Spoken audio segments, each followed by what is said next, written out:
নমস্কার, আপনি শুনছেন কেটিভি বাংলা ডিজিটালের পডকাস্ট ফিসফিস। আর আমি সুপ্রিয়া বলছি। ত্বক ঝুলে পড়ার সমস্যা নিয়ে অনেকেই সমস্যায় ভোগেন।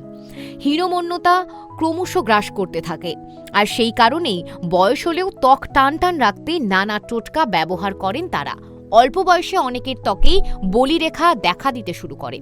কেটিভি বাংলা ডিজিটালের পডকাস্টের আজকের এপিসোড ফিসফিসে রইল এ বিষয়ে বিশদ তথ্য।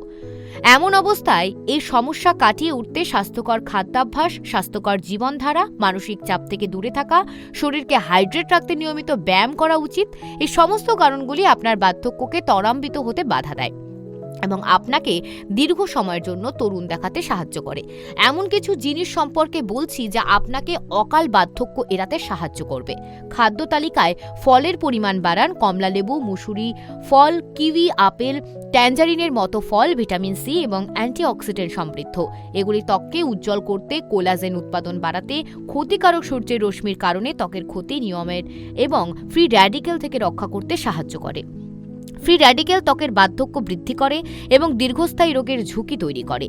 তাই প্রত্যেকেরই তাদের খাদ্য তালিকায় অ্যান্টিঅক্সিডেন্ট সমৃদ্ধ খাবার ব্যবহার করা উচিত। নিয়মিত শাকসবজি খাওয়া, মেথি, পালং শাক, ব্রোকলি, কলার মতো সবুজ শাকসবজি বিভিন্ন ভিটামিন, খনিজ এবং অ্যান্টিঅক্সিডেন্ট সমৃদ্ধ উৎস যা শরীরের বিভিন্ন কার্য সম্পাদনের সহায়ক, এগুলি ত্বকের উন্নতি করে এবং অকাল বার্ধক্যের লক্ষণ থেকে রক্ষা করে।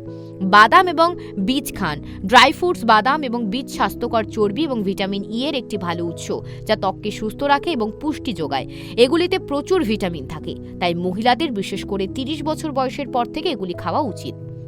তবেই 40 পেরোলে এসব মেনে চলতে পারলে বার্ধক্যের ছাপ শরীরে পড়ে না, ফলে বয়স বাড়লেও তার চেহারা দেখে বোঝা যায় না। তাই আজ থেকে মেনে চলুন এই টিপসগুলি। আপনাদের কেমন লাগছে কেটিভি বাংলা ডিজিটালের পডকাস্ট ফিসফিস? কমেন্ট বক্সে লিখতে ভুলবেন না এবং এর সঙ্গে এটাও জানান যে কি কি বিষয়ের ওপর পডকাস্ট শুনতে আপনিও আগ্রহী।